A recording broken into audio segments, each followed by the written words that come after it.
Good morning, students. On theorem 7, if f belongs to R alpha and mod fx less than equal to k on closed interval ab, then mod integration a to b f d alpha less than equal to k into alpha of b minus alpha of k a. क्या कह रहा है कि function f जो है वो आपका Riemann integral integrable है and mod fx less than equal to k on close interval a b means function f जो है आपका बाउंडेड फंक्शन है। तो आपको क्या दिखाना है कि मोड इंटीग्रल की जो वैल्यू है वो क्या होगी, less than equal to k into alpha of b minus alpha of a, ये आपको प्रूव करना है।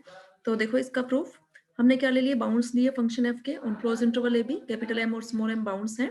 Then for any partition p of close interval a b, हमने पार्टीशन कंसीडर की p, we have m less than equal to mi less than equal to m capital Mi and less than equal to capital M। ये result आपको पता है, small mi is less than equal to capital Mi, क्योंकि small mi आपका lower bound और capital Mi आपका upper bound. और जो ये लेकिन ये जो स्मॉल एम आई और कैपिटल एम आई है तो ये भी फंक्शन एफ के बाउंड्स, लेकिन ये ith सब इंटरवल पे बाउंड्स हैं। और जो स्मॉल एम और कैपिटल एम है ये भी फंक्शन एफ के bounds, but these are bounds on close interval a b. आपको फिर ये रिजल्ट ये भी पता है कि इंटरवल जितना बड़ा होता जाएगा उसका सुप्रीमम उतना ही बड़ा होगा और इन्फीमम उतना ही छोटा होगा। तो ये xi माइनस वन xi जो आपका सब इंटरवल है, तो ये सब इंटरवल किसका है, ए बी जो आपका टोटल इंटरवल है। तो ये स्मॉल m, तो ये रिलेशन होल्ड करा क्योंकि इंटरवल स्मॉल m और कैपिटल M बाउंड्स हैं किसके, क्लोज इंटरवल ए बी पे बाउंड्स हैं। तो small m less than equal to m i less than equal to capital M i and less than equal to capital M। ठीक है, ये बता दिया where small mi and capital Mi are bounds of function f on ith subinterval. Now multiplying by delta alpha i and taking summation, हमने delta alpha i से multiply किया और summation लिया है। देन जब आप इस समेशन को खोलोगे तो आपके पास आएगा m into alpha of b minus alpha of a less than equal to lower sum. ये तो आपके पास ये बन गया क्योंकि m तो इंडिपेंडेंट ऑफ समेशन है, समेशन से बाहर। जब डेल्टा अल्फा i पे समेशन आप खोलोगे तो इंटरमीडिएट टर्म्स आपकी कैंसिल आउट हो जाएंगी, सिर्फ फाइनल और इनिशियल टर्म बचेगी। ये आपका क्या बन गया, लोअर सम, ये बन गया आपका upper sum, this is less than equal to. ऐसे यहाँ capital M as a constant treat करोगे तो वो समेशन से बाहर, because this is independent of this summation and summation delta alpha i की वैल्यू आ गई alpha of b minus alpha of a। और आपको ये भी पता है लोअर सम और अपर सम के बीच में आपका ये इंटीग्रल लाई करता है ना, क्योंकि लोअर सम जो है वो क्या होता है आपका लोअर सम का अगर आप सुप्रीमम ले लो तो क्या बन जाता है वो लोअर इंटीग्रल, और जो इसका इन्फीमम ले लो तो वो क्या बन जाता है आपका अपर इंटीग्रल। तो उसके बीच में आ गया ये आपकी इंटीग्रल वाली वैल्यू।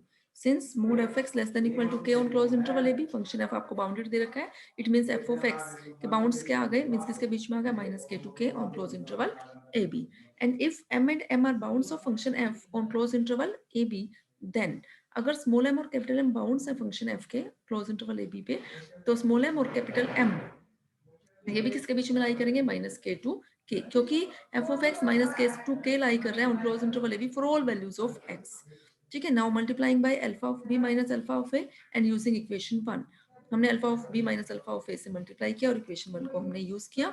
इक्वेशन वन को यूज किया तो इन दो टर्म्स के बीच में आपका क्या चल रहा था, इंटीग्रल वाली वैल्यू चल रही थी। ठीक है, तो यहाँ से बाकी टर्म्स को, बीच के टर्म्स को छोड़ दो, हमने टर्म एक तो ये फर्स्ट टर्म ली इंटीग्रल वाली टर्म और ये लास्ट टर्म हमने कंसीडर की है। तो अभी इस इंटीग्रल की वैल्यू अगर हम इसको से इस टोटल टर्म को क्या एज्यूम कर लें, से ये आपका माइनस ए है और ये वाली टर्म आपकी ए है, तो इसका मतलब ये इंटीग्रल जो है वो माइनस ए से ए के बीच में लाई कर रहा है।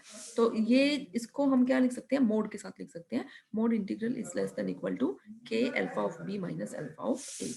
मीन्स इससे मॉडुलस वैल्यू हो गया, जैसे हम कहते हैं कि mod x is less than equal to 5, तो हम क्या कहते हैं, x line between -5 to 5। Okay students, next theorem है, if f belongs to R alpha on closed interval AB, then f belongs to R alpha on closed interval AC and f belongs to R alpha on closed interval CB where C is any point on closed interval AB। कि अगर function f total close interval AB पे Riemann integral integrable है, तो अगर हम C उसके बीच का point ले लें तो वो AC पे भी R अल्फा से बिलोंग करेगा और CB पे भी पर भी, वेयर C जो है is any arbitrary point of close interval AB। And और सेकंड हमें क्या दिखाना है कि हम इस इंटीग्रल को ब्रेक भी करके लिख सकते हैं, मींस इन जो लिमिट थी हमारी a टू b उसको हम लिख सकते हैं a to c plus c to b। देखो since f belongs to r alpha, क्योंकि फंक्शन f जो है वो रीमान इंटीग्रल इंटीग्रेबल है, तो हमने रिजल्ट किया था कि for given epsilon greater than 0 there exist a partition p of close interval a b such that upper sum minus lower sum is less than epsilon. ठीक है, ये रिजल्ट। अब हमने पी स्टार क्या ले ली, पी स्टार हमने refinement ली। अब refinement जो हमने कंसीडर किया उसमें एक एक्स्ट्रा पॉइंट लिया है, वो एक्स्ट्रा पॉइंट हमने क्या लिया हुआ है, सी लिया हुआ है।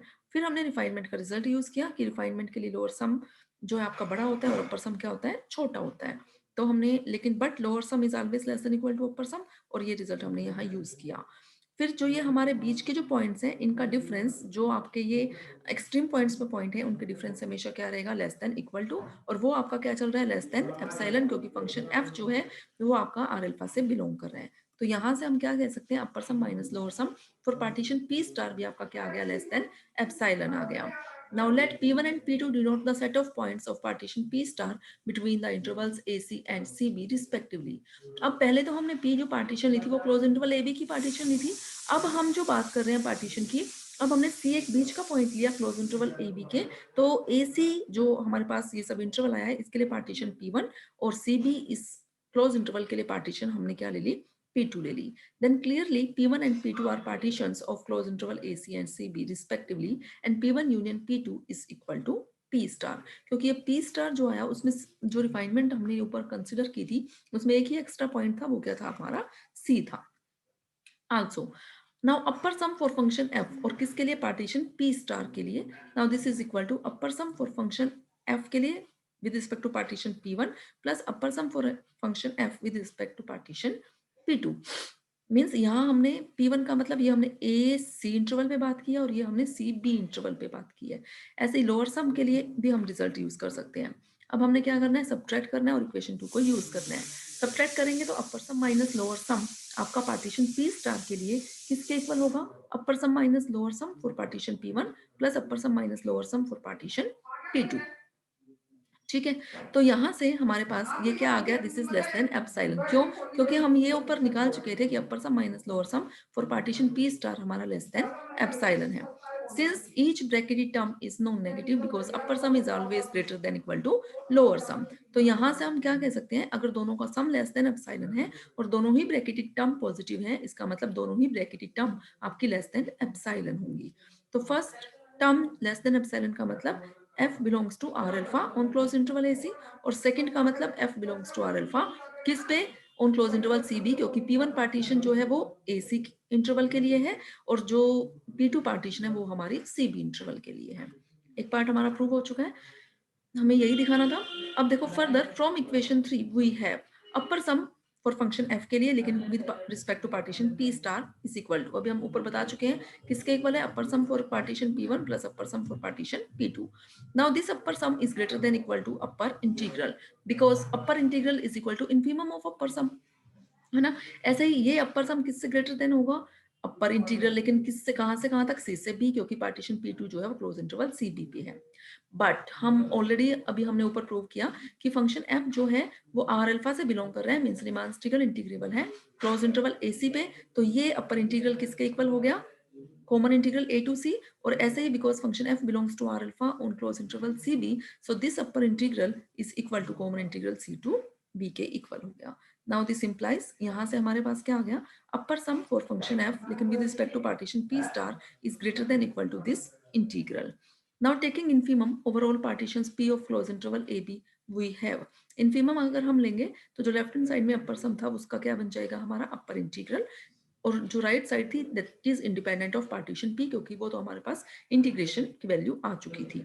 ठीक है, now this upper integral is equal to common integral because f belongs to r alpha on closed interval AB। तो ये रिजल्ट आ गया। Similarly we can prove the reversed inequality, means हम लोअर सम के लिए ऐसे कंसीडर करके बात कर सकते हैं। अगर हम लोअर सम के लिए काम करेंगे तो हमारे पास क्या आएगा, लेस देन इक्वल टू का साइन आएगा। तो मींस दोनों से हमारे पास कंबाइन करेंगे रिजल्ट को, तो common integral close interval AB पे किसके इक्वल हो जाएगा, integral from interval A to C plus interval C to B। Okay students.